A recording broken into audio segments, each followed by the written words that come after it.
So young, so pretty. Oh, what monster could have done this?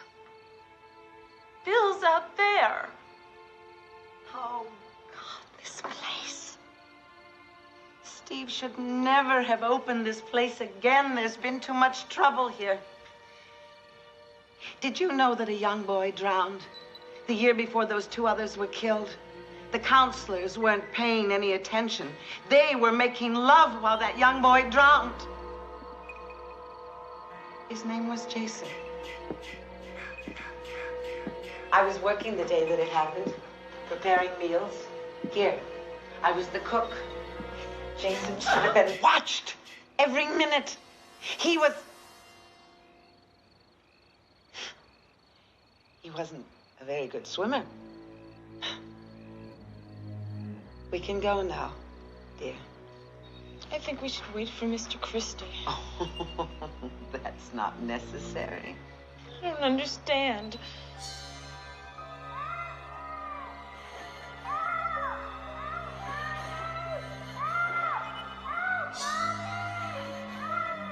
I am Jason.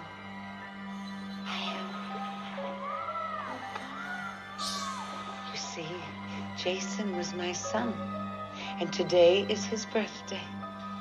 Where's Mr. Christie? Oh, I couldn't let them open this place again. Could I? Not after what happened. Oh, my sweet, innocent Jason. My only child. Jason.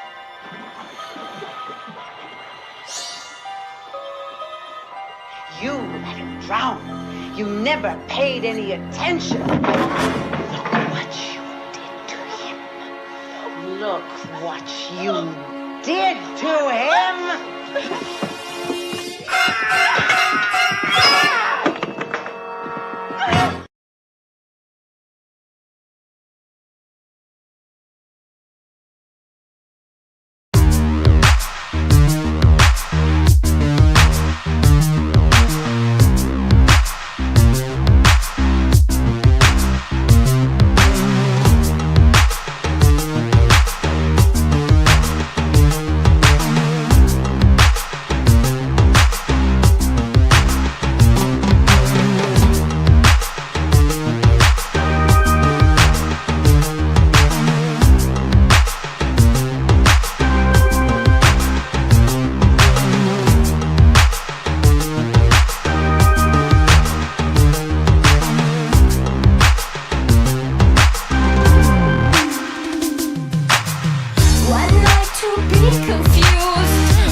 How was that for an intro?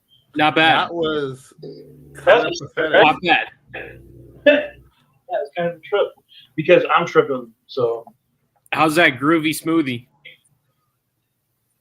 so I've been going through some shit. So when I go through some shit, I ask them because they know more than we know. You know what I mean? Yeah. So I needed some soul medicine, and yeah. But let's hang out and get into this shit. I'm gonna change the background. All right, there we go. All right, so how we doing tonight, fellas? This is the only Friday 13th of the year. Is it? Yeah. Isn't the original Friday the 13th like Jason's birthday? Wasn't it actually June too? I think it Don't was. know. Yeah, you might be right. I think you might be right on that. Yeah. That's why it makes it more special that it's in the summer. Yeah, yeah, and especially because I'm from out by the area. I'm by Camp Crystal Lake. You know what I mean? Okay. Yeah. But yeah, glad to have you guys with us here tonight. Absolutely. And you two gentlemen. So yeah, let's get into some horror shit, man. Oh, I spoke to you about the Eddington trailer last time. Now there's a full theatrical trailer now. It just came out yesterday. I don't know if you've seen it yet though. I have. Okay. Not to go on a rant right off the fucking bat. Yeah. I'll admit it, but I can't watch fucking Pedro Pascal. Fuck that dude. I can't watch him. I can't watch anything. If he's not the Mandalorian, which he's really not the Mandalorian, but if he's not the voice of the Mandalorian, I can't watch that asshole. Like, it's his face? Is that what does it for you? It's his personality. It's everything. Also, just to be nitpicky, I don't like the fact that the Mandalorian has a mustache. It was weird to me. But I'm always the guy that hated the guitars from the Scorpions because he had a mustache. I don't fucking know. I got issues, but yeah. Are you anti-mustache? I'm. You know what? Guys with mustaches of a certain era, just they're fucking assholes. Fuck that dude. I'm waiting for his 15 minutes to be over. So no, I'm out. However, though, if it makes you feel better, I went to the theater and saw that bullshit movie. Which one? Friends wanted to go see it. Which one? Until Dawn. Oh yeah, I saw it too. Yes, I saw it in the theater. It was absurd. The group I was with was all laughing every time one of the people's fucking exploded. No, I mean, so it was I understood what they were trying to do with it. You know what I mean? You mean like not make the game? Yeah, right. Yeah, exactly. Because me and you have a different outlook on it. Yeah. I remember. You know, we had the game experience walking into it, and I don't know, like Jack, you never played the game, so like. No, I hadn't played the game. As a standalone horror movie, how was the experience? It wasn't the best I've seen, but it was entertaining and absurd enough that like I can't really complain. Okay. So, all right, out of 10. Go ahead. Rate out of 10. What happened? Rate out of 10. Out of 10. My bad. 6. Okay. Which, you know, I guess that's all you can really ask for from a horror movie, especially.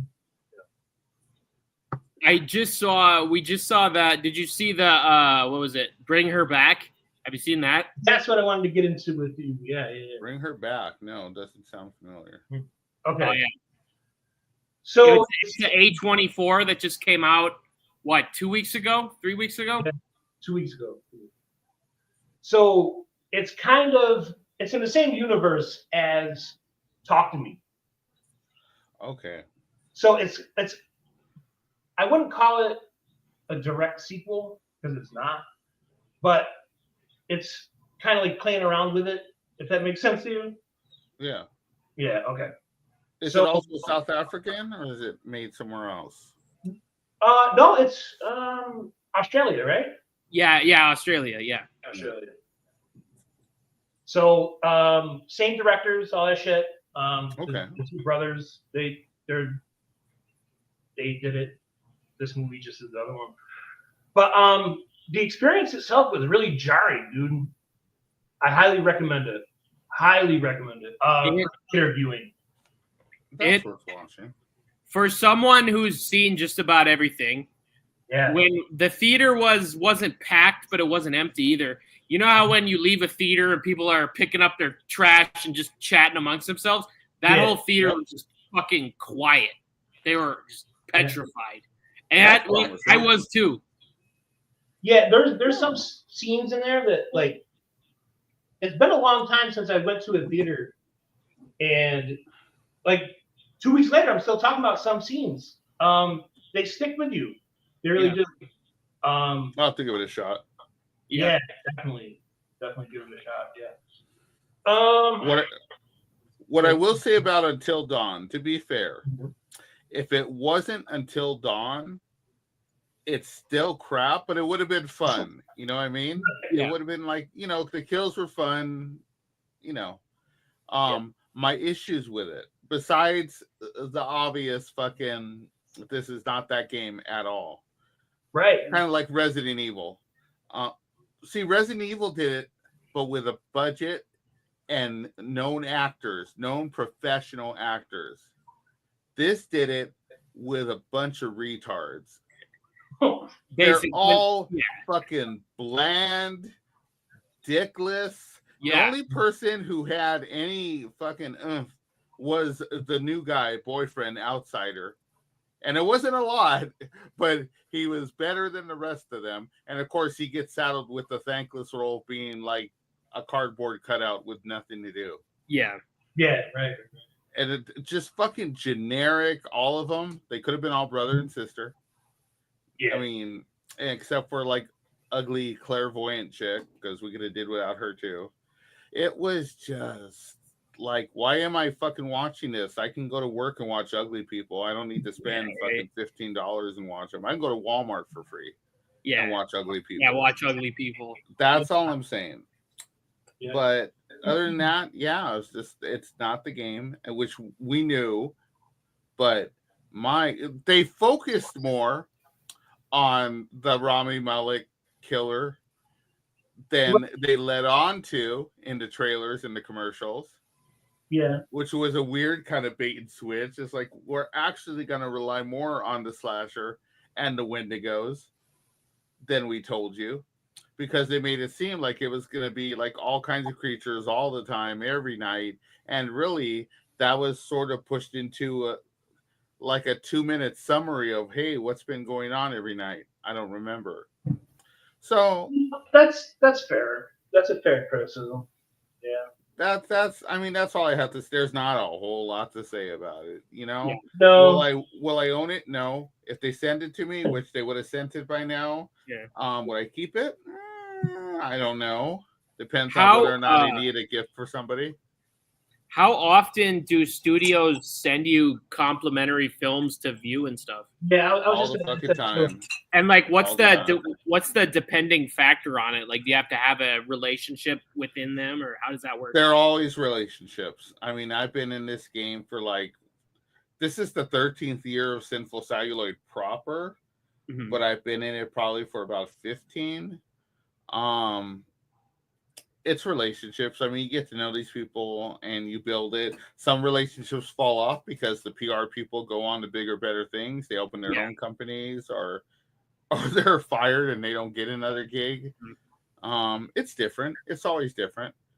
I get a lot of stuff from Sony. I get a lot of stuff from the smaller companies. I get a lot of stuff from Paramount.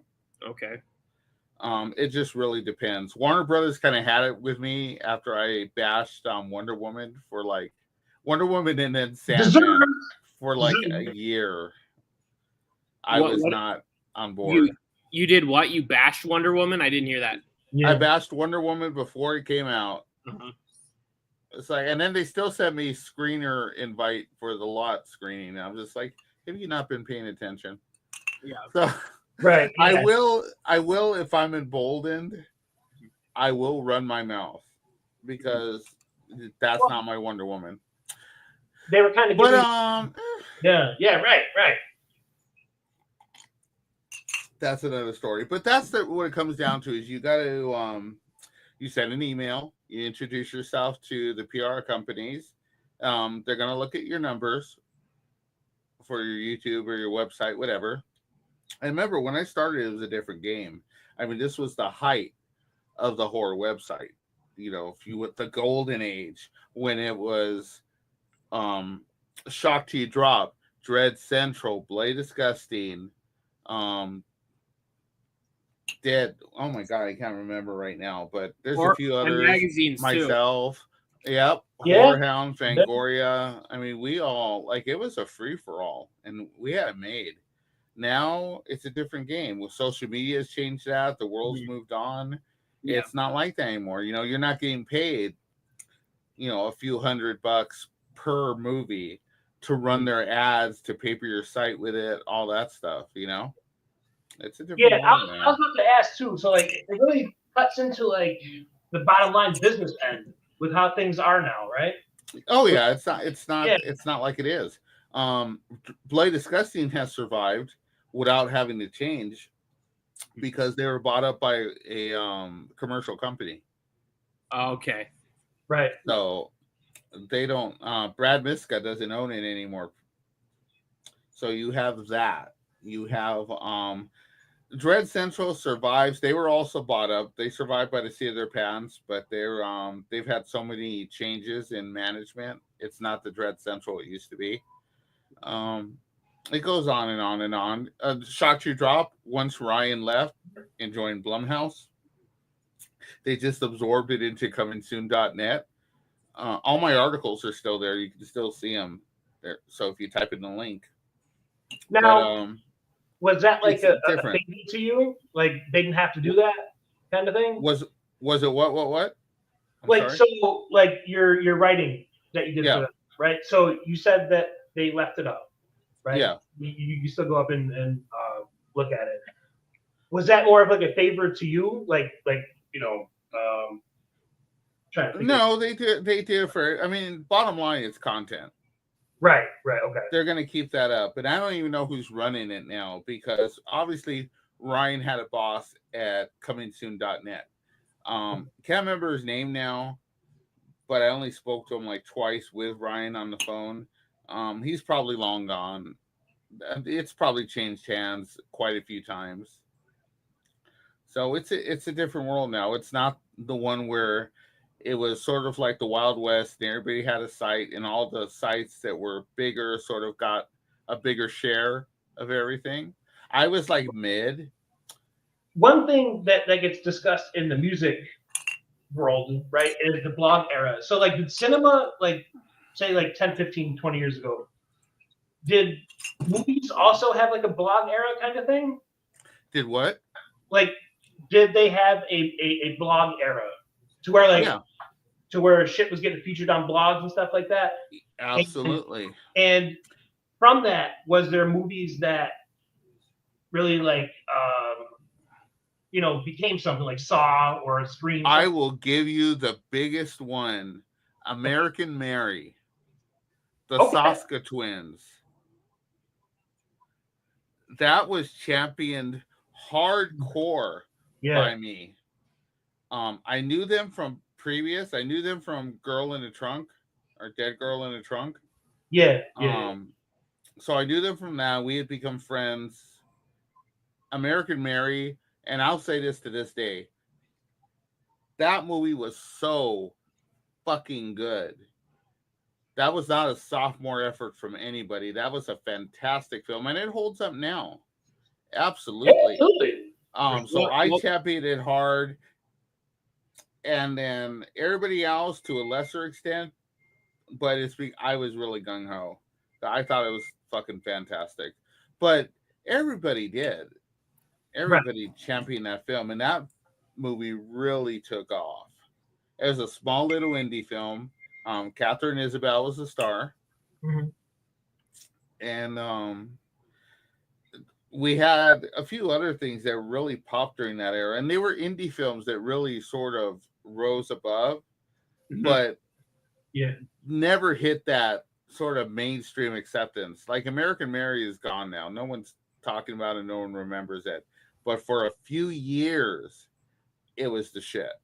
Starry Eyes. Right now, I will tell anybody, see that fucking movie. Yeah, because I got my notes app open on my computer here. So Starry Eyes. Starry Eyes. Went on to do. The directors of that went on to do Pet Sematary, the remake. Which one was that? I actually went to the theater for that. There you go. There you go. Which one was that? Guys for years. They're talented. They're really, really good. The last one on my little rant here, because we're talking about it. Oh my God, Benson and oh my God, I'm blanking right now. But anyways, if you go in, and they did really sort of experimental indie films that were always championed on all the horror sites, right? But and I can't remember their names right now, but you could look it up in a second when I give you what they've done. They did like 3 or 4 really experimental films. The best film that they did, in my opinion, is a movie called Spring. Do either of you know that one where the dude from The Evil Dead with the long hair and the glasses, the Evil Dead remake? Oh, yeah. Okay, he goes to Europe and he hooks up with this Italian chick and so on and so forth, right? It was kind of like Before Sunrise, but in Italy, and she's a demon. If you're familiar with that, it's such a good movie. I'll definitely note it. It's called They Spring. went out and it's called Spring. Absolutely worth the watch. It's sort of a romantic, let's say it's a rom-com. Okay. But mixed with a horror film. It's so good. They went on and guess what they're doing now? They've done other stuff over the years. Like they really sort of transitioned. They're in charge of fucking Daredevil Born Again. Oh, okay. Oh, nice. So if you want to look them up, they're on that. Okay. They're really, really great guys. They're really good. So some people did keep going, but they didn't keep going as directors. They ended up as producers behind the scenes on some really good stuff. But this era, sort of the blog era, if you want to call it, sort of made that happen because that opened a lot of doors. It did. Right. That's exactly what I was trying to talk about. Yeah. Thank you. Yeah. No, you're absolutely right, Joshua. It sort of changed the landscape. I mean, look at Ryan. Ryan ended up at fucking Blumhouse. And that was at the time, it was obviously he earned the job. But they also thought it was going to be big publicity because, and it wasn't, but it doesn't matter. The thing is that Jason thought it would be because they were picking someone off of the website. Off the strength of their... Off the strength of the website, off of that world, it was, he wasn't an executive that came from film school, so to speak, and worked his way up. Or went to business school and worked his way up. So it was, that was the thinking. It wasn't as big a thing as they thought it was going to be, but bottom line is they had the talent, and Ryan's fucking fantastic. And I don't care if you agree or disagree with any of the things that his name's attached on. It's a business. They don't sit there and go, he fucked up because I didn't like whatever. Because I didn't like fucking Halloween. Doesn't matter. Bottom line, it's a business. Sometimes you make stuff because you're going to make stuff. You're going to be involved in stuff because, hey, guess what? They're paying you to make it as good. Well, just like you said, everything always comes back to it's a business. Yeah. It's a business, dude. I mean, I did a film called Knife Corp.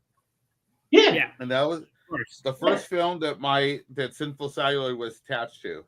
Yeah. And again, you had a bunch of Jewish guys that all grew up together. Yeah. So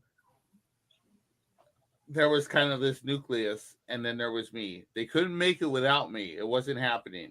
However, I only had so much say so. Yeah. Because they wanted to fight me on it.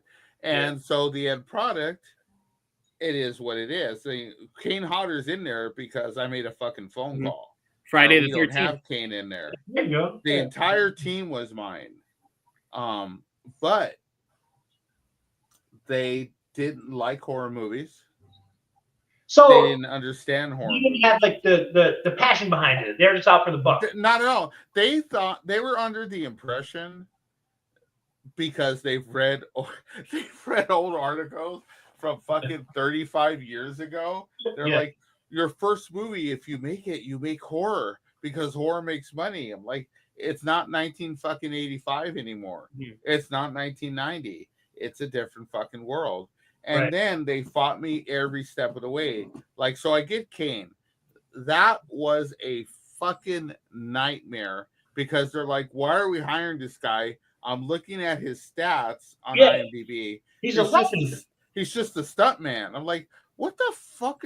You are not listening to me, and you're not doing the research. Right. Trust me. That was a fight. I won that fight. They should have never. You should have never even had to have. It was ridiculous. Yeah. But then we get to casting. Yeah. They wanted to cast everybody Jewish that they knew. Fine. No, that's fine. Yeah. But here's the problem with that. Yeah. There were only so many roles, right? Right. It's a few kids.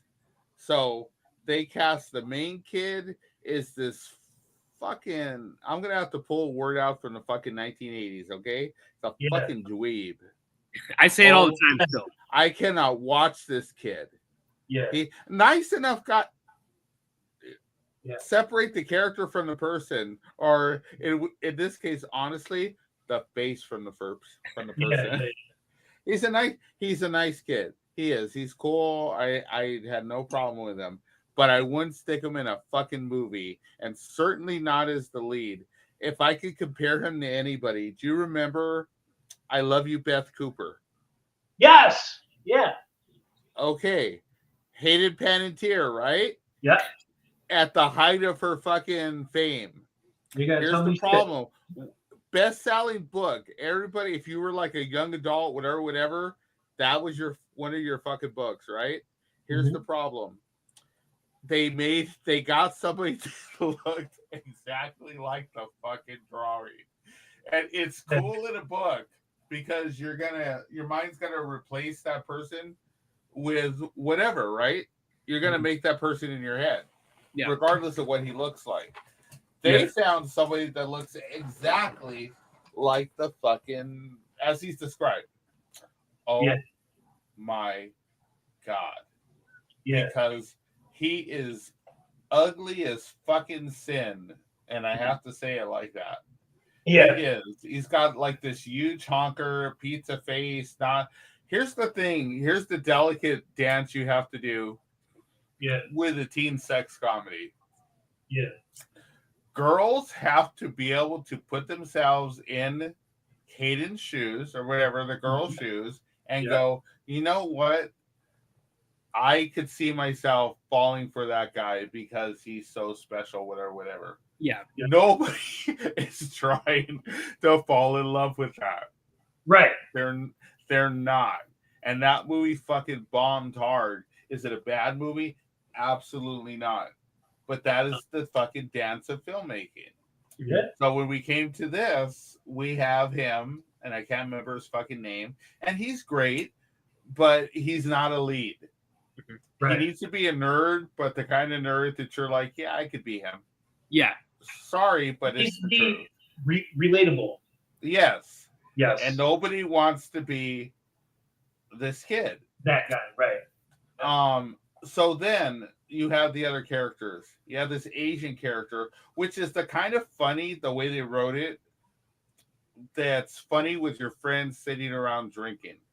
Yeah. Yeah. It doesn't translate, and you kind of know, like, this is for us. But you try to tell other people, maybe you try a few times and it falls flat and people look at you like you're a fucking moron. Yeah, yeah. And you know, okay, don't tell it again. It's not It's for our group only. Yep. They did not get that. So they have all these jokes that don't fucking land.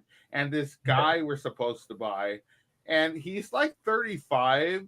I don't care what he looks like. He doesn't look young enough. It's a stretch. Yeah. So that one's weird. And then last but not least, you have your female character. And again, I have a lot of strong opinions, and I have no problem talking shit. But strictly from a business standpoint,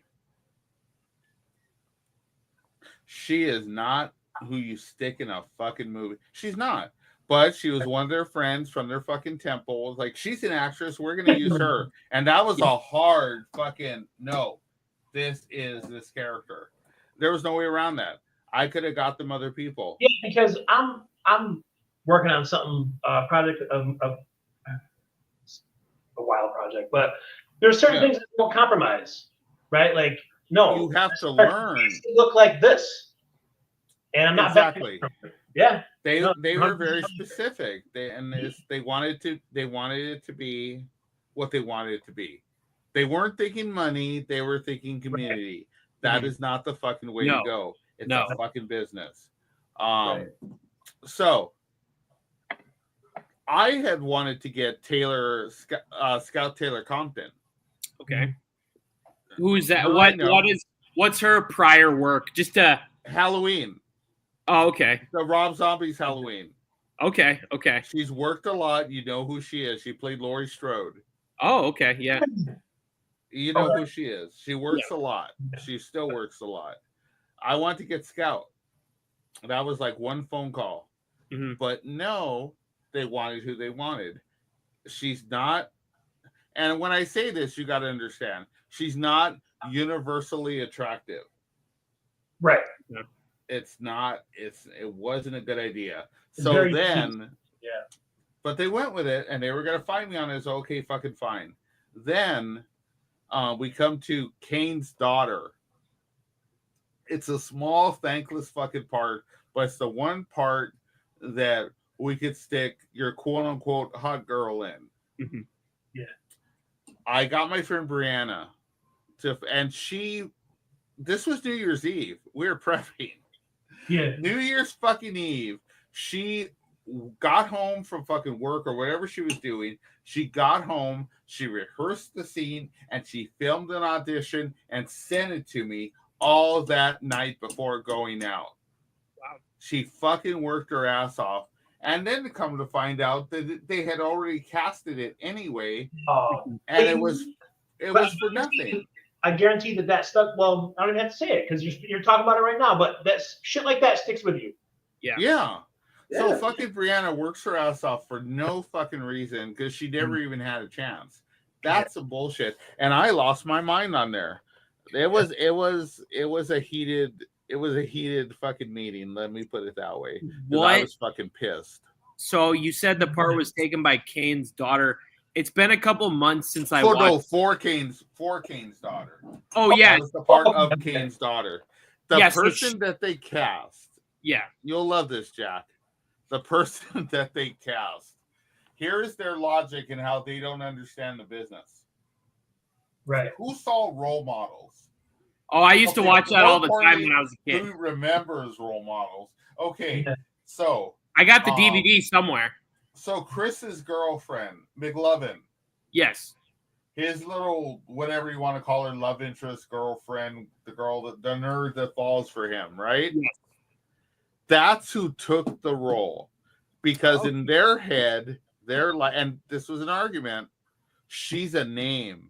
I'm like, she's not a name. I don't think you understand what that fucking word means. Right. Yeah, exactly. She's not. And that movie's like 7 or 8 years old as it is now. And they didn't get it. They cast her. You know who they wanted to, and they offered her a good chunk of her budget. You're gonna love this. The exorcism of Emily Rose? No, I wish we had fucking Carpenter in there. She was not a choice.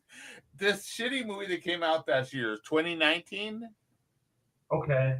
Oh, I think and it was actually really good, I think, too. I didn't think it was, but you know, I'm fucking hardcore. I mean, there's 100 exorcism movies though, so I could be getting mixed up. The Exorcism Hannah Grace? Boom. Okay.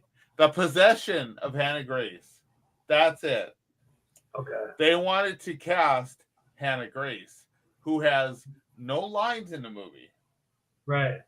She doesn't do anything but fucking snarl and snap her teeth, and that's it. True. But again, they were like, dude, that's a name. Just because she's in a movie in the theater right now that will not be there next week, you need to understand she is not a name. She is not going to bring people to the fucking theater. And as a matter of fact, I'm looking right now. She was in, and I own this. Didn't remember her in it because that's how unmemorable she was. Paranormal Activity, Next of Kin.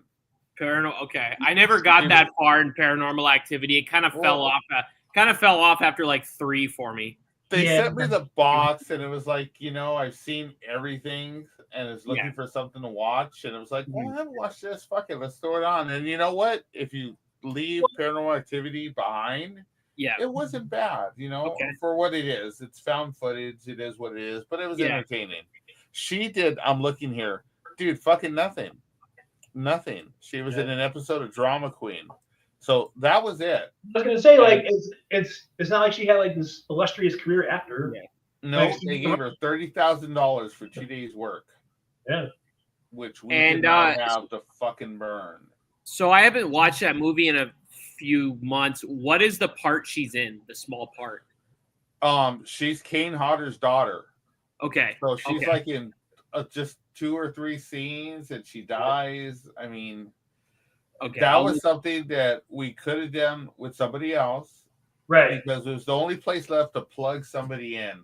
I know it's not a lot, but when you're fucking grasping at straws, anything helps. No, you're right. Anything helps. And they didn't. They went with that. And I couldn't fucking win. And it was like, you know what? It's not my money. Yeah. My company's on it. My name's on it, but it's not the only one on it. So shut up. Take the money and deal with it. I came this close one day because it kept falling apart. I was gonna jump on the fucking radio and yell parachute. Parachute. Everybody picks up their shit and we bail. Yeah. Done. And I had the whole fucking crew was mine. And I didn't because it was a whole fucking thing. And they're like, please don't do this. It's gonna be good. It wasn't good. To show you as an example of what it was like on day 1, first day of shooting, they're like, hey, is In-N-Out okay for lunch? And I'm like, okay. I thought we were gonna go fucking powwow. Yeah. About the day and how things are going, you know, whatever, right? Yeah. No. Literally went to fucking In-N-Out and bought food for everybody, and that was lunch. Really? They did not hire a caterer, even though I told them we need a fucking. They're like, we got it covered. Okay. Yeah. Well, guess what? No, they're like, well, we're gonna go to In-N-Out today. I'm like, it does not fucking work that way. You cannot go for fucking takeout. And Kane is like, I had to talk to Kane. He's like, well, I get it. It's day 1. Like it's kind of cold, but you know, whatever. You know, caterer will be here tomorrow. He's like, okay, cool. And me and the first AD, which is fucking Josh, who's amazing. We had to go talk to them and go look, you know, and including the second AD is a buddy of mine who I'd worked with a bunch of times. We went down there and talked to them and go, look, you cannot work people a whole day, 15 hours. Right. That, okay, well, they got lunch from whatever fucking place is local there in Pasadena. Right. It's no. If they need a hot, fucking fresh cooked meal for breakfast, they need one for lunch, and they need one for dinner. And it can't be fucking, oh, well, we brought the hat today, or we got In-N-Out, or we got fucking whatever. No. And they understood that. It took them a while because they didn't want to spend the money. I'm like, you do that and we don't have a movie, because I guarantee you people are going to fucking walk. including your fucking name. Yeah. So that was the experience of trying to make a film with people, with first-time filmmakers who had an agenda, and their agenda was, we're gonna make this hardcore fucking Jewish movie that we're like horror movie that we're gonna make money off of. Guess what? They haven't made shit since. I was about to say it's not a very good business strategy. They thought they somebody read the fucking Evil Dead article and they thought we're gonna make money like they did. Like, yeah, that was 19. No, it doesn't work like that. It's not like you said earlier. It's a different world entirely. Like the whole world has shifted since that's happened to where we're at now. Like it's shifted like 5 or 6 fucking times. Yeah, I mean, what the fuck? We're like a paradigm shift over here. It just keeps fucking spinning and spinning. Like, come on. And that dude never made his money because I was supposed to be involved in the distribution deal, and they signed the deal without me looking at it. Yeah, there's no physical copy of that movie. It's only on Tubi and Prime and all those, right? Yep. Yeah, only there's no physical copy of that fucking movie. Was the entirety of that filmed in the Los Angeles area? It was all filmed in Pasadena / Glendale. Okay. Yep. How long did it take? We shot for 15 days, I want to say. Okay. 15 days, which is the going rate for an independent film. Yeah. Well, it was the going rate. As I understand it now, it's like fucking 8. 8 to 10. Yeah. It's like, I can't make a movie in 10 days. I barely made one in fucking 15. I'm about to say, that's a tall order, dude. Yeah. Shit, dude. Well, this is why everything comes out and it's garbage. Yeah. Because there's no rehearsals. There's no film time. There's no prep time. Like, they're doing budgets. I feel like $150,000. I feel like people from that world don't understand, and maybe it's because they don't want to understand or whatever, but like, art takes time. It does. You can't rush it, and I just feel like people that come from that world, they're so concerned with the bottom line, and I understand the business end of it too, but like from the artist end, you can't rush it. You know what I mean? Exactly. And here's the kicker: is you can't make a movie without a certain amount of money. Right. Everybody does it, and they make shitty movies. People ask me, I think we talked about it last time to an extent. Yeah. We talked about it in the past about how anyone with a fucking iPhone can make a film now. Make a movie. People are like, why haven't you made Death Riders? I'm like, I will not make it. I need 1 point. Really, I need 2.4, but I can make it for 1.5 to 1.8. Okay. Because of all the people I know and calling in favors. Right. I cannot make it for $250,000. It's not happening. But people will make it, and they'll change the script, and they'll change the script, and they'll change the script until it's done. And then they make whatever film that they made, and they look at the final product, and they're embarrassed, they're angry, they're ashamed. It sits in a fucking drawer. Oh, I made this last year. No. And my reasoning is, making a movie, you could only make a movie, the average person. Right. You're lucky if you make one. Do you really want to make one that's a quarter of the vision that you had? Yeah. And I'm not talking some astronomical fucking, I want to do Die Hard. Right. Or something. No, just bottom line, straight horror film. Mm-hmm. Look, I need fucking 3 million or I need 6 million. I could do it. That's what I'm talking about. And because you can't get that now, they're just like, well, I'm just going to make it work. And you have these things which are fucking horrible. They don't make any money. Netflix, Tubi, what have you, they're not paying any money to get these things. So there's no win for you. Yeah. There's no win for the filmmaker. what wound up being the budget for Death Rider? Well, remember, I didn't make Death Riders. Oh, okay. Well, yeah, so he was I'm talking about mine, not fucking Glenn's, which that's a whole nother thing because Glenn fucking used that title. Okay. Which there's been like 3 or 4 others since the 80s, so I don't give a shit. Death Rider and the House of Vampire. I'm not at liberty to say the budget, but it was roughly about a little over $1 million. Okay. Again, you're dealing with favors and what have you, and of course, it's Glenn. A lot of people want to be involved. Yeah. So again, you're getting more for your dollar. Right. And that was one thing I wanted to get into too, is like, for me as an artist, as a writer, right? Or even just as a consumer, like, you're asking me for my time. You ask for 2 hours of my time, to walk into the theater, or even if I'm at home, whatever. But still, and like, everybody's time is valuable.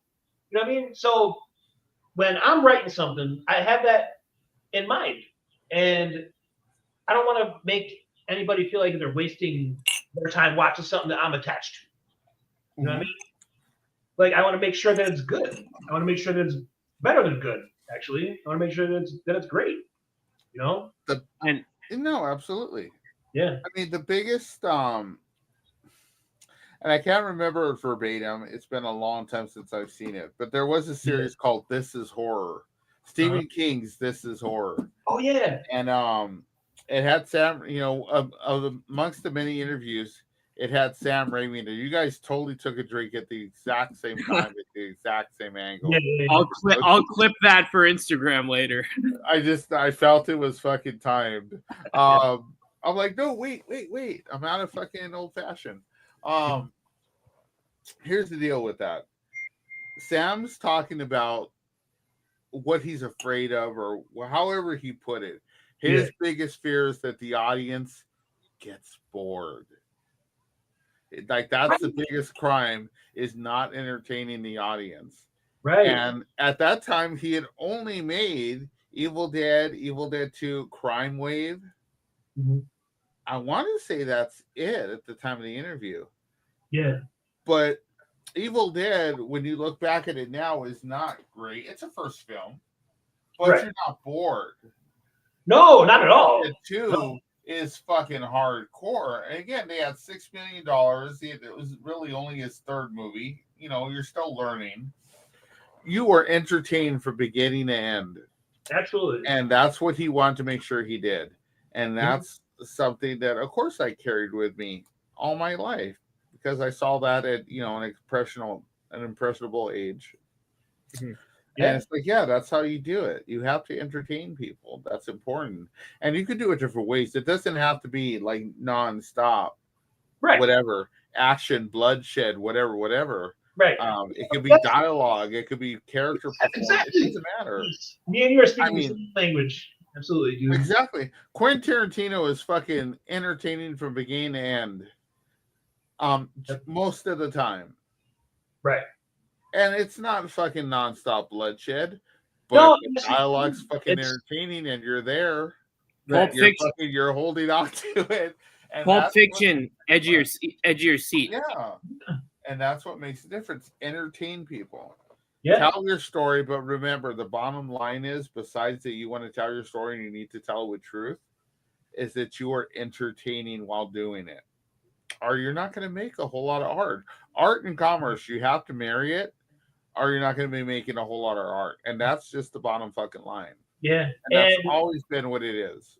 Yeah. And like, I say this to myself a lot, right? But like, I'm very grateful of the life that I've lived. And like, I'm glad all this hell that has been unleashed on me, right? Because I am a creative person. So I look at it as, this is my responsibility. So, okay, I take on this shit, and not everyone has that gift to be able to put it into words and script things out and write and do whatever. Just be creative with it. So I feel like as a creative person, like I said, it's like a contract that I signed before entering this realm, right? Like, I signed this contract. Okay, you want this gift, and this is what you have to do. You have to endure all this shit to have this gift. Okay, cool. And like I said, I feel like it's my responsibility to convey that in an entertaining way.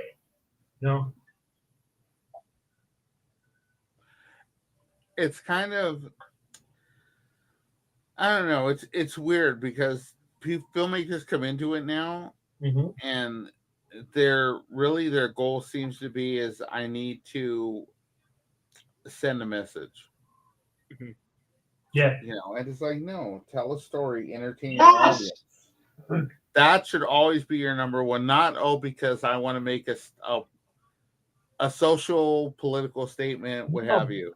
I need to make a stance. No, tell a fucking story. Do you know when I get an email that says single mom and her child ... or even if it's not, if it's a family, mother, pregnant mother, whatever, ... Guess what? I'm done. I could read that in the little header excerpt on the email. I don't even open it. I'm like, nope, not posting that. Don't care. Not watching it. And that's a lot of it. I guess we're still in that cycle.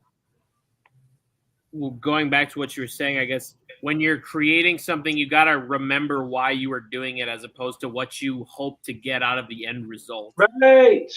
Exactly. Yeah. The bottom line always, the weird thing is, and a lot of indie filmmakers, especially during the blog era, did this a lot. We don't like mainstream Hollywood, but if you ask them what their fucking movie was that got them into it or whatever, it was always, it was Jaws, it was The Exorcist, it was Texas Chainsaw. Yes, this is a flagship, but you get the idea. Yeah, and they're all accepted, whether they're made by Hollywood or not. They're accepted Hollywood films. Yes, but yet you want to sit there and you want to shit on Hollywood. And Hollywood used to be fucking wonderful. It did, man. Yeah. Not so much the past 10 years, but back in the day, and by back in the day, I mean, 15 years ago or more. Yeah, it was. But they would constantly, because they want to seem edgy. We want to be fucking indie. Like none of these people would name an indie horror film or just a fucking indie film as like, hey, what is it that you're trying to emulate? It was never, I'm trying to go for David Lynch's this or the Saska's that or anything in between. I know those are two fucking goal poles, but it was never that. It was always, I want to be like Stephen King's fucking Christine, or God forbid you'd have this. It's kind of like The Shining. Like, no, it's fucking not. It's not like the book, and it's not like the movie. You need to stop doing drugs and sit the fuck down because you're not that talented. And here was the kicker. After Walking Dead came out, every single fucking zombie movie was like, well, we're relying on the human experience, like Walking Dead. So it's really about how they're dealing with it. And I'd sit there and I'd go, so you have no money for effects, and you're relying on your shitty ass dialogue. And they would look at me and be very upset. But no, because you're telling them the truth. Thank you. Because no one else in their circle is going to tell them the truth. No, it is the biggest fucking pat each other on the back. It's amazing. It's amazing. I can't believe you made that. Like, listen, did you watch the same movie I did? Because it's not amazing. It's some bullshit. Right. It's amazing that they came out and fucking dressed up for this shit because it's embarrassing. And that would happen a lot. Yeah. Because people think everybody thinks they're the second coming of fucking Quentin Tarantino or Robert Rodriguez. And it's like, no, you're not. Yeah. That era fucking ended. Yeah. No, and that's the thing too, is like, it's like a societal shit thing, but like everyone wants to be the next this guy. Like, fuck that, be the first you. But they don't want to do what they do either. Right. Because it's offensive. Sure. You want to be that, but you want all this comfort. You don't want these insane risks and all that. Exactly. Like Quentin Tarantino. Oh, go ahead. No, I was just gonna say that the bottom line is this: nobody wants to make a movie like Quentin's because everything is offensive. Right. In today's society, especially within the Hollywood community, right? But nobody is making that. They will all fucking cross their arms and shake their heads. And I guarantee you this, and I've seen it. But Quentin walks into a room. I have never seen so many fucking knees hit the ground with their fucking mouths open. There you go. Suck your dick. That's what it's all about. Exactly. Because it's like you want this, but at the same time you want to condemn this. But if fucking Quentin came up to you, oh my God, can I suck your dick, sir? Exactly. Will you hire me? Will you look at my script? Yeah, exactly. Will you endorse it? It is like that 24/7, and it's embarrassing. Yep. But what I was saying was they want all the comfort and they can't do those crazy risks. And the thing is, that Quentin Tarantino dropped out of like high school and he got the passion for directing because he got a job at a video store and sat there and watched videos all day. Like, people don't want to do that. People don't understand that crazy successful people started off homeless basically. And with that, they want like the life they're living now and then springboard to that. Yes, exactly. That's not how it really works in this day and age, especially maybe in the 70s or 80s, but definitely not really now, unfortunately. Then I can say honestly, the people that I know and have known, all of them, or at least like let's say 90-95% of them, they knew film. They're not stupid, but they won't ever write anything like that or be associated with anything like that because they don't want a fucking label stuck on them that's unflattering. And that is the fucking sad truth. And they don't own movies. That's to me, that's a crime. Yeah. If you go into my living room, I have over 4,000 fucking movies. Yeah. All on the shelves, all out there displayed.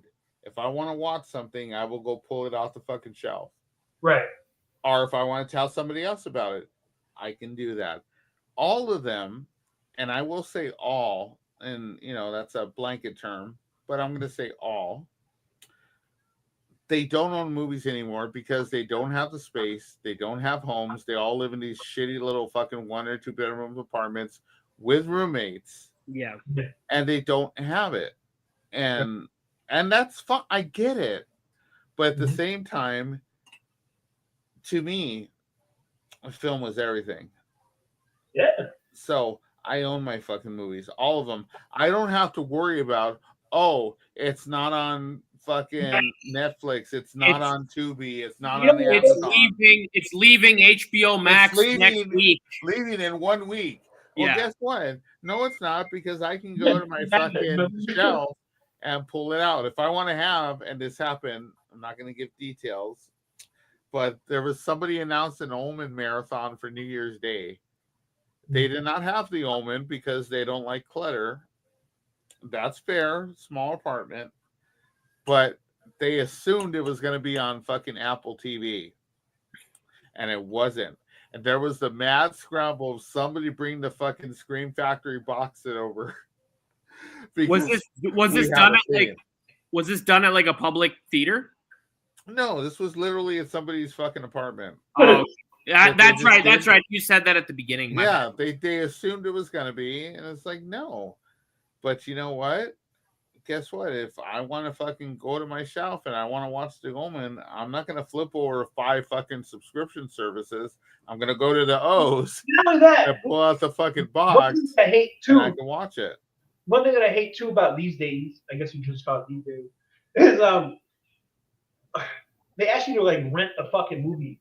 Well, I guess it's not too far of a stretch from where we came from, like Blockbuster and shit. But it's like, but Blockbuster, you weren't paying a subscription fee. Right, you were going in there and renting 2 movies for $10 or however much it cost. Now you're paying between $10 and $20 for a subscription fee. Right.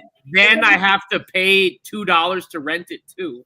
Right. No, fuck that. Not even $2. Like fucking $6.99 to fucking $19.99, depending on what it is. Yeah. And you have 3 days to watch it. No. Or it's gone. It's a different world now. Also, the old days of video stores. Yeah. And I hate to sound nostalgic like that, but it was a communal experience. Yeah. You go to the fucking video store, sometimes you'd see fucking friends or whoever, or this girl you like. It didn't matter. You went there and it was somewhat of a happening. Yeah. That varied from night to night and from city to city. But it was a thing. That's like what I always see these videos about how, so many people are unsatisfied in America because of how our social lives have shifted, because we used to have a quote unquote third place, whether that was the bar, the movie theater, your friend's candy store, your coffee shop, your video store. And now it's like we have some of those places, but not really. Now all we have is fucking Walmart and you have fucking Instagram. All we have that's is where you fucking meet people now. Basically, yeah. That's how I met you. Yeah. Yeah. And that's what it is now. And that's the sad thing is, there's no coffee shops the way there were. You have a Starbucks where people run in, they know their fucking order, they sit there bitching about when it's gonna fucking come out because there's a line out the door, and then they leave. Or they just don't even go in at all and they do the drive-through. Yeah, they go pick it up and they leave. So the coffee house is fucking dead in a lot of places. Pretty much. The movie theater, kind of dead. Different. Different. Yeah. But what we used to have was all these, even in the Metroplex era, which we have now. You'd go into a shopping center that had a Starbucks, a few restaurants, a movie theater, maybe an arcade. It was this big social area. Those outdoor shopping areas. Like there's one in Tempe. When I was the last time I was there, there's one in Tempe that I went to. No, there's the marketplace. Yeah, you can go to the marketplace. You can go to there's no video store, obviously. Yeah, but there's the movie theater. There's the Barnes and Noble. There's Dave and Buster's. Yeah, you have all these things, and it's a big social area, and it jumps on a Friday, Saturday night. I mean, as much as it's going to, but it does. Mm-hmm. Those used to be everywhere. There was usually a video store involved, though. Yeah. Those are gone for the most part. So you really don't have these areas. Your kids sit there at home and on their fucking PS5s and their PS4s and they're on Instagram and they're on fucking TikTok. And it's like, and again, I love my Instagram. I'm never going to fucking badmouth it, but it's just something I have. It's not my fucking life. And I will go outside. I will go hang out. I love to go to Tempe Marketplace because it's a good time. Just be out, go do things, Yeah. And that's what we're missing as a whole. I was gonna say, like, the human experience is missing. Kind of like what you were saying. It's like I think it's all like combined into one. It's like kind of all bundled together. Right. It's all missing, man. It's all missing. Like authenticity is missing. Really, really true, like honest to God storytelling is missing. Yep. Like I'm fortunate to where I have all the equipment I need to be able to bring my vision to life, right? On my own. On a different level. I'll have to get up with you to show you what I'm working on. But but like basically what I'm trying to say is like people with a story to tell, right? Yeah. Now, like a real human story, like not no bullshit like you were saying earlier, like a single mom walking down the street, shit like that. Yeah. No, it's something you have to actually go through shit to actually identify it. Yeah. Stories like that are missing. And it's all bundled together because people are not living life and experiencing shit. They're all living life through a screen. Yes. They're living vicariously. They're living vicariously through other people. That's why the richest little kid on YouTube is a millionaire because he makes videos opening fucking toys. If we wanna jump on that fucking, and I don't past this, I will say this without it becoming a fucking topic, okay? Here is the issue with the overall is you have fucking people. Everybody sits there, and by everybody again, I say everybody of a certain age, they hate everybody rich. And I don't care if it's fucking Elon or if it's fucking what's his name in fucking Amazon? Jeff Bezos. Thank you. I don't care if it's him, if it's Elon, whoever, right? We hate them because they're fucking rich. It's immoral to have that much money, which is a term I don't even fucking understand. Like, what the fuck does that mean? It's immoral. Shut up. You know? Bottom line is they work their fucking ass off. Anybody who wants to complain has to remember that's stupid people don't make that kind of money. That kind of money. They don't. Then they have to work fucking hard of it.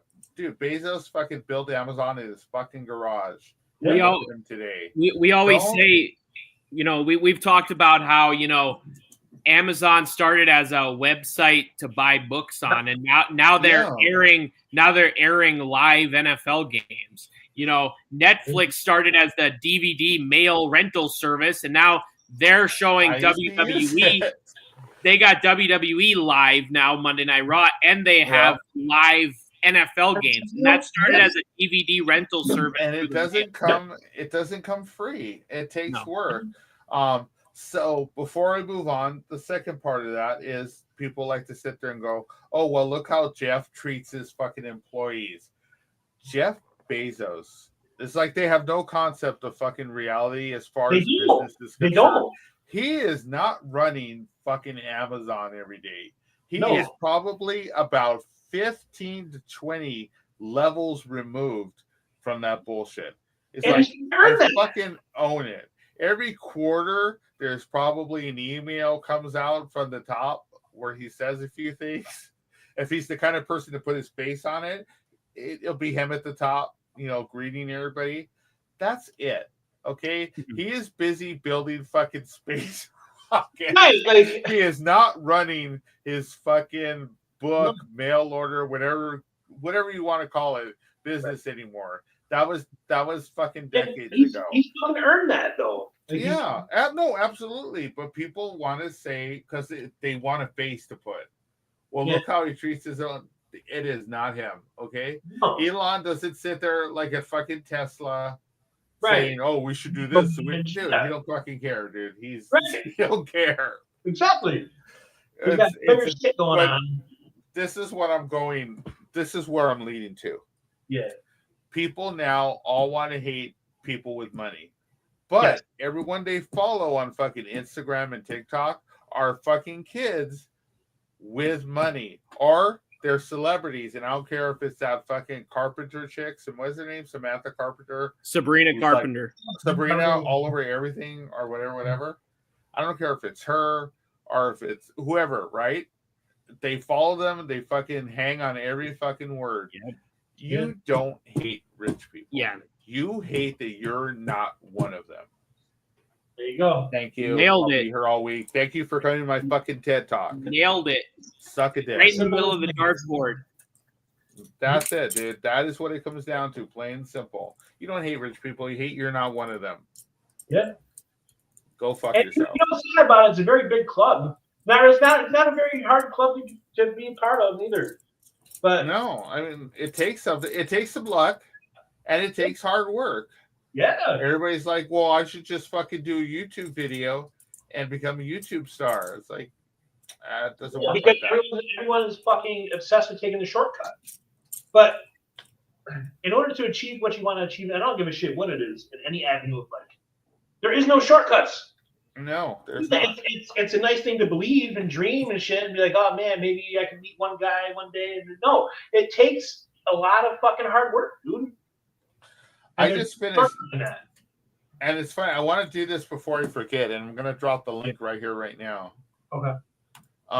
It's funny that you started off with that skate video, because for the past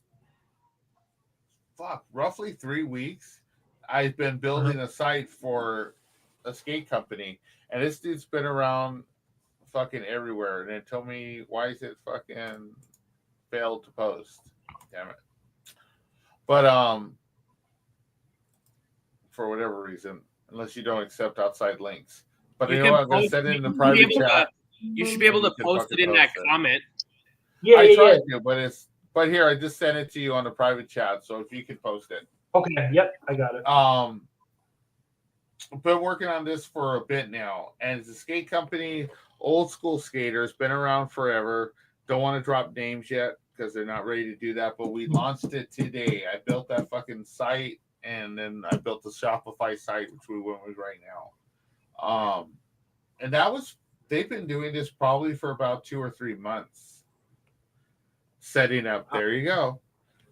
Setting it up and getting it down, and it takes work. I worked on this all night to make sure we were ready for launch today. Literally all night. I was up till like 4 o'clock in the morning, and then I got up at 8 for fine tuning. Yeah, man. Because so me and you are similar. I don't want my name attached to do nothing. Right. Go ahead. No, I was going to say me and you are very similar in the sense that I don't want my name attached to shit unless I'm not going to half-ass anything. Exactly. You know, and it just feels like that people are so money driven, and I get it. You know, it's all about money. Like I get it. We all do what we do at the end of the day for money. I get that. Yeah. But like, you know, it just people want to rush it. They're just like, let's get it out there. You know, no, like you said, it takes time. No. Yeah. All these boards are hand screened. Wow. I like them. They're all cool. You know, if you go on down, keep going, scrolling down for the t-shirts. Click on the second one there in the black, right there where your fucking mouse is. I don't know if you recognize that image, but that's from a movie called Dark Places. Okay. Joan Collins, Christopher Lee. It's available on one of the Severin box sets, one of the Christopher Lee box sets. And what's it called again? It's called Dark Places. Okay, I'm gonna put it in my notes. But that's the back of the shirt on the first. It's better than sex. You could scroll down, you see the fucking images with the model. But so yeah, there was a lot of money put into this. There was a lot of time put into this. There's a lot of names attached. It's good shit. But it took fucking time. It took money. It took work. Like I told you, I worked all fucking night on the fucking sites to make sure they're ready to go. And it's something that I'm experiencing too. Is like now, because up until recently, my whole life has been just like writing was a hobby, right? Yeah. Now I'm trying to like take it to a professional level. Now people expect shit out of me now. So it's a different thing. And like, you know, there's fucking deadlines I have to meet and shit like that. And it's a different world, dude. It's a different world. Whereas like previously I was just like, yeah, this is fun. You know, I have this outlet. And now it's like, you know, and now it's like people are like, hey man, where's the script? And I'm like, fuck, dude, all right, yo, give me the weekend, I promise, you know. So yeah. Yeah, and here's the thing is, and this will happen a lot. You'll bust your balls to fucking get it done, and nobody else is. Yeah. You're in a hurry. Yeah. And everyone else is fucking coasting. Right. Okay, here it's done. Let's go to the next level. And they're like, yeah, we'll get around to it. It's like, and another thing is going back to what all these people who say they want to do things, but they never really do them, is that I think that a lot of them really only like they're only obsessed with like the finished product. Yeah. And they don't really understand that shit will take weeks, months, maybe years, and it's very rigorous, you know, and it's and people don't think about that. People think, oh, this guy reviews restaurants on YouTube. That's really easy. But like that guy has to go make all the content, edit it all, like, and that's just very surface level stuff. Forget that. He's got to make the contacts. Do you know how much money he spent in the beginning, whoever he or she is, to make those contacts? Yeah, exactly. It wasn't fucking I review food. I know you don't know who I am. All right, you can have a meal. It's gonna cost you $75 fucking dollars. We're not feeding you for free, right?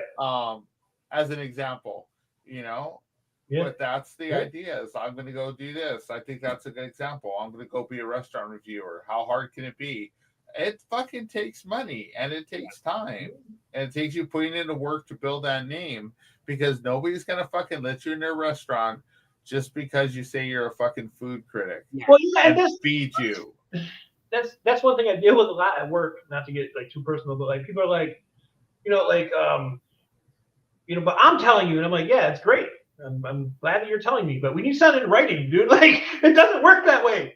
Like, the business world does not work that way. To where it's like, yeah, I'm a friend of a friend. Like, I'm sure you are friends of him. I'm not doubting you, but you know, we need something beyond that. It's not a ticket to ride just because you know other people. I know plenty of fucking people, but that doesn't mean anything. You know, 100%. It helps a little, but at the end of the day, it's not. It doesn't mean because they're rich or because they have money that you have money or that you can just fucking wave a wand and make things happen. You know, it doesn't. And that's the bottom line. I mean, I've had plenty of self-reflective moments where I laugh because, like, on my birthday, and I look at all like the happy birthdays on my fucking Facebook. Yeah. And you see all these fucking famous people, and I'm like sitting there going, you know, if you just look at this, I should have more money. Yeah, dude. Yeah, exactly. It just starts adding up, right? Like, in your brain, you're like, wait a second, this is fucked up. Yeah, 100%. And it's, you know what, you have to laugh at it because I know the reality of it.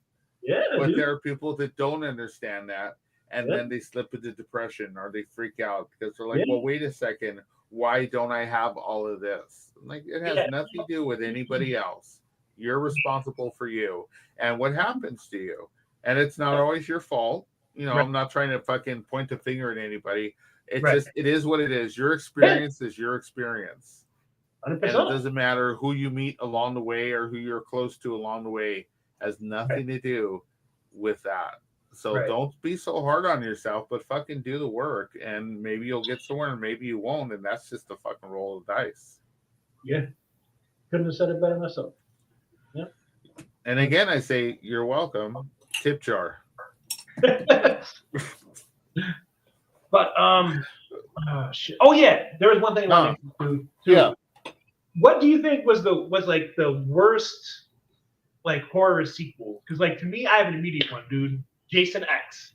Bang. Are we strictly Friday the 13th specifically or in general? It can be anything. Because that could take all night. Yeah. But you know what popped in my head when I read the little fucking ticker tape going across the bottom? Yeah. Fucking American Psycho 2.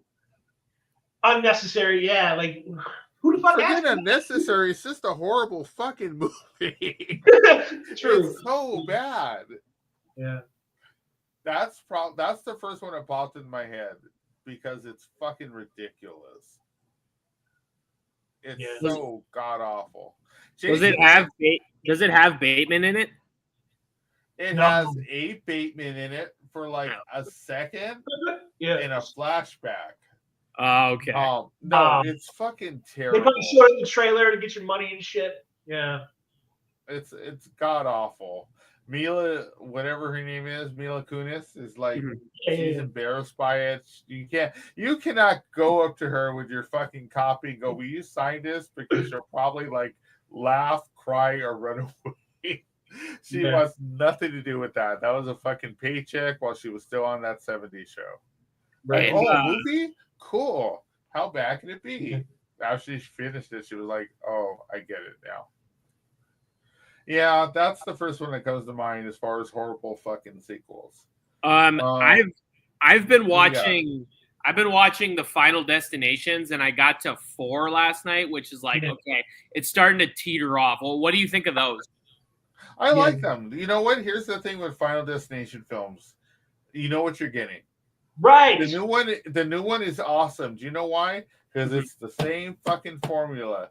They don't try to reinvent the wheel. They don't hold anything back. It's just a good time. Same old song and dance. Yeah, but it's the dance that you like. It's the song you know the words to. Yeah. And you like hearing it. Bottom line. The new Final Destination's a fucking good time. It's like Saw. Saw works because it still works. Because you know what you're getting and they deliver it.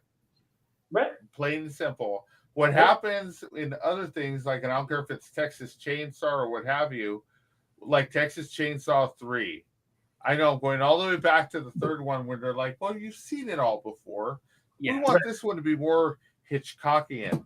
Yes. I am going to see a movie called The Texas Chainsaw Massacre. Yeah. I don't want a fucking high-end thinking thriller.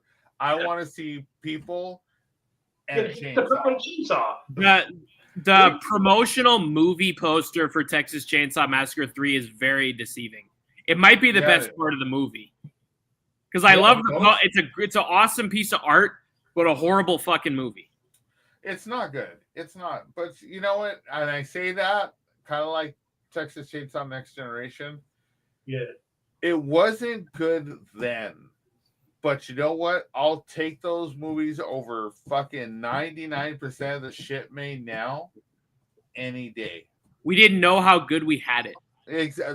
Thank you. To pull that phrase out and dust it off, that is exactly the appropriate phrase. We didn't know how good we had it until it was gone. Until it's gone. Absolutely. You're right. You say that shit, you just think about like your parents saying some campy shit. Like, man, get the fuck away from me. I'm trying to hear that shit. But no, it's true. It's true, man. Then as you get like, you wade through life like 10 years, then you look back and you're like, fuck, dude. Yeah, exactly. Yeah. Check this out. Me and fucking GD talk about this all the time. Yeah. Because he hated a lot of shit. Okay. Because, he's opinionated. Yeah. But we'll talk about it now because Vinegar Syndrome will put out a disc or whatever. Severin will put out a disc, right? Yeah. And we'll talk about them. And he agrees with me. He's like, you know what? I didn't like this movie. I never liked it. But you know what? Now, it's not so bad. Now, and there's a lot of things that he owns now, which, let's say 10 years ago, he talked a lot of shit about. Why? Because you know what? As bad as it was, or as you thought it was, it's better than it should be made today. And you go and you look at it now with different eyes, and you're like, you know what? I'm fucking entertained. The atmosphere is great. The production value is great. You know what? The performances are good because they're adult performances. They believe, the movie they're in, the situation they're in, and you look at it differently. Yeah. I'll watch old movies all fucking day long. Yeah. As opposed to watching something new. Part of it too is like you can kind of place yourself in that moment. Yeah. Mm-hmm. Like you can smell the theater, or you can fucking taste the popcorn and shit like that. I can still taste the fucking popcorn from something like Escape from New York or Escape from Alcatraz to this day. Yeah. Now, I saw an interview or something a while ago. Was it true that, or maybe it was in the Misfits book I read, Glenn was originally supposed to potentially be casted as Wolverine back in the 90s at some point? That is true, but here's the deal with that. It's true as much as I can vouch for it. Yeah. I wasn't fucking there. But here's the deal. That was not Bryan Singer's X-Men. Yes, I knew it was before Bryan was attached. Yeah, because the X-Men, I guess, was in production hell for like 10 years until they finally released that first one. Yeah. So yes, it is true as far as I know, and he would have been good cast. It would have been stunt casting. Yeah, he would have. It's like, he's not an actor. Well, let's go with it. And God knows who else was going to be involved. But it was a different era. But absolutely. I mean, he's the right height, the right build, the right look. What it would have been, we don't know. We're never going to know. But, it's one of those things that almost, and it could have been cool. Yeah, definitely. Kind of like it's a step below John Krasinski showing up as Mr. Fantastic. Yeah. It would have been cool. We kind of got it for a second, but we're really never going to fucking know. Right. Yeah. It was a nice nod, though. Huh? It's like tip of your cap kind of thing, too. You know what I mean? Yeah. At least they did it. They acknowledged it, I guess you could say. Yeah. And, we could have been worse. We never could have gone in at all. It was one of the best things in that fucking movie was his 2 minutes. No, and that's fantastic. That's one thing that our society and just it's never going to change. But like, we don't allow people to like experience shit anymore. Like we're always fucking like, no, you're not going to believe this, and you know what I mean? Like we're trying to shove people's face in.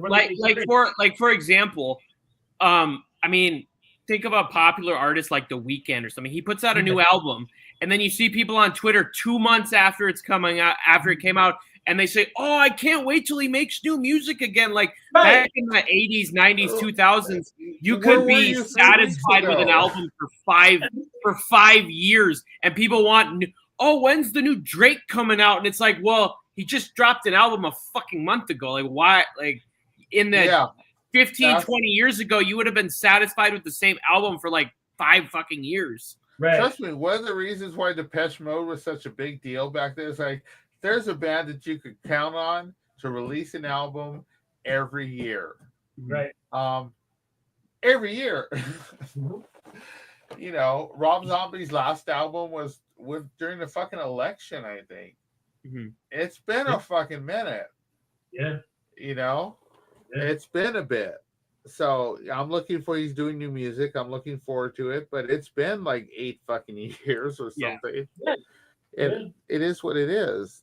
You know, but people are sitting there going, well, he doesn't make music anymore. It's like, you know what? Not everybody's on your fucking timetable, okay? Process. And also, he's been making music since 1985. Guess what? It takes long to come up with ideas. Yeah. Okay? Fucking relax. Yeah. No, it's true, man. Even me, just like, I'm, you know, people treat me like I'm a fucking, like I'm an idea machine. Like, on shit. You know, it's like, yo, give me a little bit. Like, holy fuck, dude, let me experience something, and then I'll get back to you, you know? But, and that's the problem half the time. Oh, one thing I wanted to ask you, too. Have you ever like come across some shit to where it's like so obviously AI written? I haven't. No, I really haven't. I don't give a lot of credence to this AI hate. Yeah. As a writer, like, obviously, here's the thing. This is what I could say. I'm not mad at anything. Right. And probably some of it is due to the fact that my livelihood isn't based on it. You know, I don't, oh my God, AI is going to steal our art jobs. I don't make art for a living, first of all. Second of all AI is fucking Photoshop that's self-creating. You know what I mean? You still got to put in prompts. You still got to do stuff. You just don't have to do all the click. So it's not all that. Right. It's a fucking tool. Yeah. So is it going to steal those jobs? Probably not. No. You know, there's some initial excitement until they realize, and I'm sure they've already realized, like, oh, wait. This isn't acceptable for us to put out. We have to do stuff to it. Like, and for example, do stuff, artists. Like, for like a dude like me, right? So like I have ideas and shit like that. But I'm a writer, right? So in order to bring them to life, like sometimes I will, dude. I'll write a prompt for like AI or some shit, like Grok or some shit, for example, because I'm not good at at that aspect of it. I'm good at the idea. Right? Well, here, let me throw this at you. Joshua. What is the difference? And again, people are going to feel differently about this. Yeah. And I don't know your extent either. But I will say this: what is the difference if you typing in some prompts into fucking Chat GPT to get some ideas on where to go, right? And you point through your library, your comics, your books, to get some ideas of where to go. It's the same shit. Now, if you let that thing write the whole thing for you and you slap your name on it, yeah, that's a different deal. But the bottom line, if you use it as a tool, as an idea tool, as an idea generator, whatever, what? People need to fucking relax, because the bottom line is we're all doing it in different ways, because you need that spark. You know, hey, I can't really crack the back of this fucking story, you know, or I can't crack the back of this plot. I've got scenes, I've got characters, they're really they pop, but I don't have an overall narrative. Like, why the fuck are they there, and why are they doing what they're doing, and where is this going? I can't fucking figure it out. You need to figure it out from somewhere. You need to read books or jump on ChatGPT and type something in, type a few things in until it gives you something that you know, sparks with you. Like, oh, okay, that, you know what? I like that. I can work with that. It beats the alternative, because for me, it's like, all right, let's just go down half a bottle of Jack and see what happens. And then, you know, you know, that's how my mind works. different people do it different ways. Man. You know, I could watch an episode of something and get inspired to write a scene. I could listen to a fucking album or a song, and I got a whole fucking movie in my head. Like, oh my god, this could be. It just depends. Not that everybody's different so much as everything can hit you differently. Yeah. And it doesn't matter where it comes from. So yeah, I'm not anti AI. I'm not pro AI. It's another fucking tool out there, Yeah. But I've read a lot of scripts from friends, and I'm talking over the past 20 years that now you would say, oh, that's AI written. Okay. Because it's so fucking bland. Yeah. And so when you say, have you seen a lot of AI or however you phrased it, I'm like, you know what? I wouldn't know the difference because people are not fucking talented. You can't tell the difference. I wonder because it's been a few years since I've been in school and stuff. And back in the day, there used to be some computer program that could run your papers through some shit that showed like how much of it was plagiarized. I wonder if there's like a new tool for teachers to use to see like how much of it is like AI generated or something. Yeah, there is. Yeah. I'm sure there is. Yeah. No, I know for a fact there is because I see it all the time on Twitter because you know how everything is like algorithm based now, right? Yeah. So with like the project I'm working on, I'm trying to cast a certain age group, right? So it falls into the algorithm, and then they're spitting the shit out at me where I'm seeing fucking like people complaining like, oh, my professor said that this paper of mine was fucking AI generated, but it wasn't. So I'm like encountering shit like this. It's like everything is algorithm generated now. So if I'm writing a script and I have a character who's 23 years old, 6 hours from now, because of this conversation, I'm going to check my ex, and I'm going to fucking see nonstop fucking shit about people in college. And it's a fucking curse, dude. I hate it. With it being Friday the 13th and all, what is both of yours favorite Friday the 13th film? Ooh. Two? Period. I like, what is it, 5, I believe? Jason Lives. Which one's Jason Lives again? 6. 6, that's right. Yeah, I knew it was 5 or 6. I always thought we were duped in Jason Takes Manhattan because there's literally one scene in the whole movie that's... Oh, yeah, that was bullshit, dude. Yeah. It shows him in Times Square for 30 seconds. 6 fucking We know the money. We get it. We know what happened, but it was still bullshit. Yeah. Jason Takes a Boat Ride is what that movie is. In the scene itself, they tried to make up for it, right? Just be like, all right, well, let's try to get as much as we can. Because it sounds like it's a really good title. Yeah. I can't imagine how screwed over people must have thought when they actually saw it in theaters that literally it's 30 seconds of actual Manhattan. Yeah, it's bullshit. What is it? You were asking me earlier about how often do I get shit. I just got a FedEx notification for something, but I don't know what. Elite Logistics and Fulfillment in Fontana. But it's one piece, it's £1, so it's a movie. But the reference is not here. I think, judging from the conversations I have, it's going to be Drop. Okay. It's going to come on the 16th. Drop's a thriller. Are you familiar with it? I don't believe so, no. No. It's it stars the dude from Yellowstone, 1923. Okay. That rugged fucking... Yeah, him. He's in it. If you ever want to fucking talk about an actor who deserves a fucking part made for him, it's that dude, because he is fucking fantastic, and we're not making movies for him. Right. You know what I mean? No, movies that he would fit into. So I encounter people, right? Like, so as a writer, like I encounter people, everyday people, and I go, fuck, like I would like I could write a perfect role for you in particular. You know what I mean? And I feel like that's missing it's missing a lot. Yeah. I saw him in an interview and they were like, how did you learn to be so sullen? Like, people aren't like that. I'm like, people that you see aren't like that fucking now. And he was like, I didn't take a class if that's what you're asking. It's like, because he's a fucking man, that's why. How about you relax, okay? Right. He's been outside in the world, not just at Lunchbox at the mall. Calm down. Right. Box lunch, the store. Box lunch, whatever the fuck it is. You know what I'm talking about. Yeah. Yep. That's where fucking male population goes to. My box lunch with my pretty girlfriend. much. Like, that's sad. I mean, you know what I mean. We, Nothing against box lunch or if you like anime and fucking Disney and shit. Yeah. You get the idea. It's no Sam Goody or FYE. Yeah, right. No, it is not. No, it is not.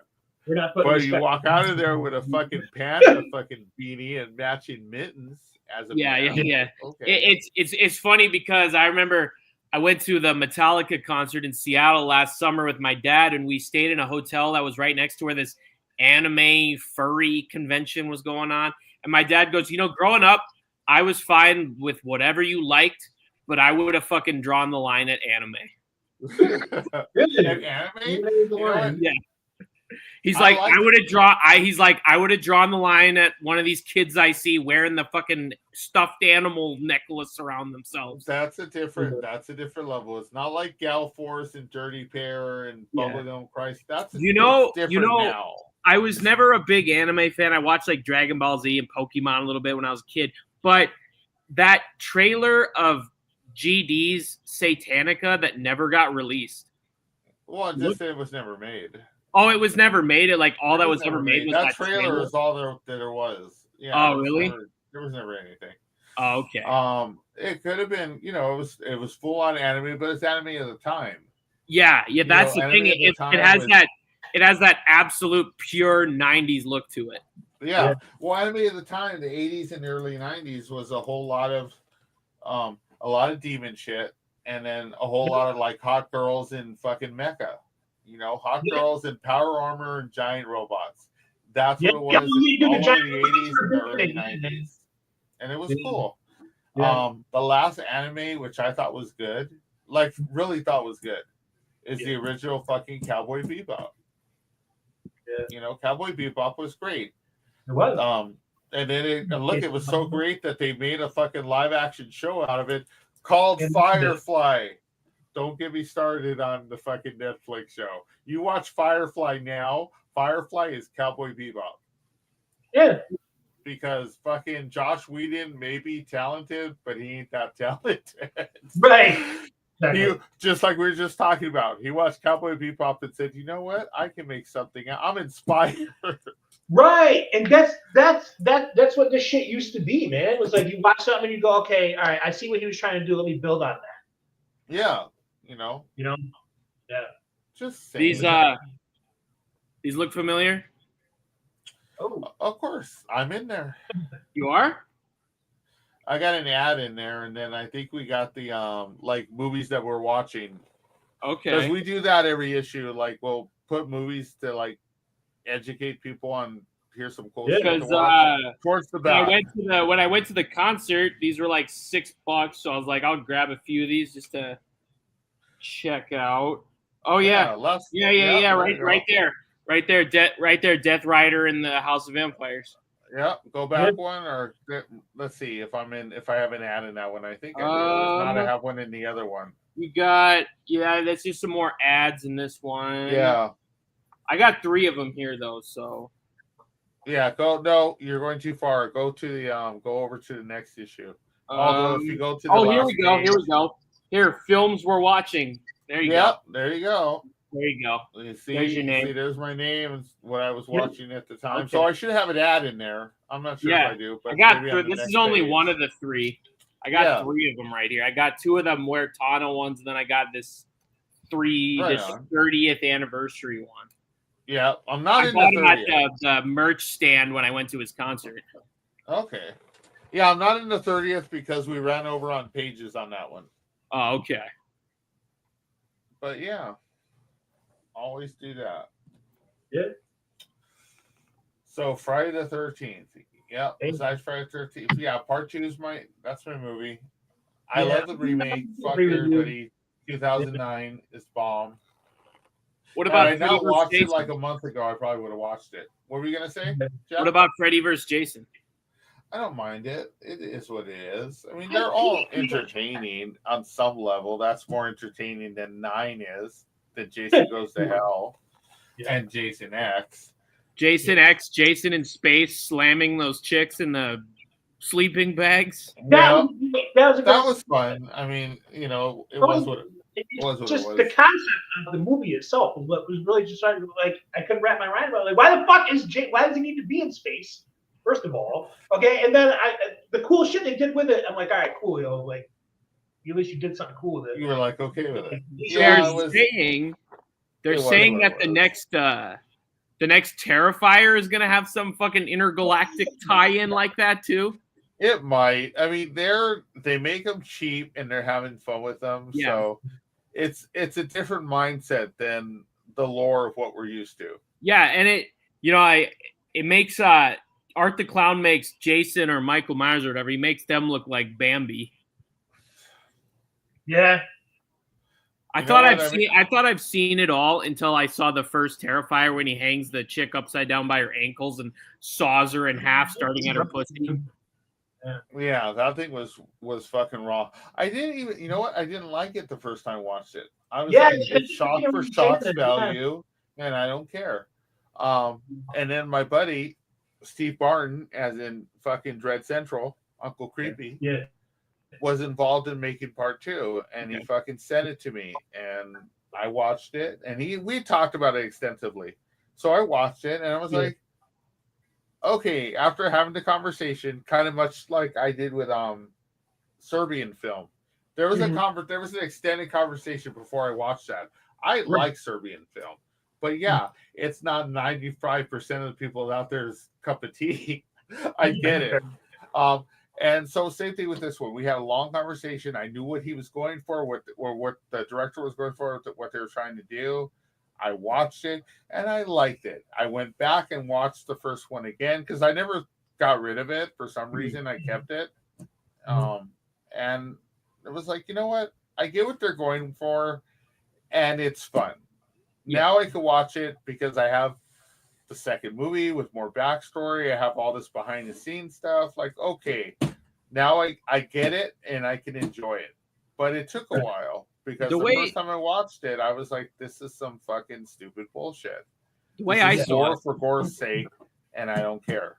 I wasn't a fan of the second one at first, and I really need to go back and watch that one again because I like 1 and 3, but somehow the second one didn't do it for me, and that's I need to do what you did for 1, and I need to go back and watch 2, and I think I'll like. I'm gonna challenge you, Jack. Here's what you're gonna do, and the next time I come on, if you want, we could talk Terrifier. Go back and watch the original All Hallows Eve. Yeah, I've seen that. Watch all the art stuff in one continuous sort of stream. Watch it all, take it all in, and see how you feel about it. Good idea. Yeah, I actually watched All Hallows Eve like during Halloween last year, so I need to be watched again. Bring it up, So I am going to go ahead and get out of here.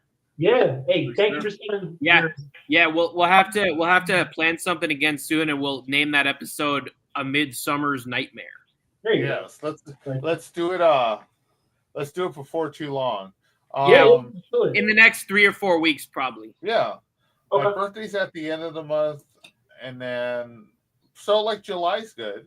Yeah, right after the 4th of July, maybe. Yeah, let's plan on that, and for sure. We'll do some stuff. Hey, thank you for spending part of your Friday the 13th with us, man. Always a pleasure. Absolutely, dude. Always happy to come on. Always have a good time. Like I said, I'll talk to you guys soon. What I'm working on too, directly. But please. you guys enjoy the rest of your night. All right. All right, you too. Take care, guys.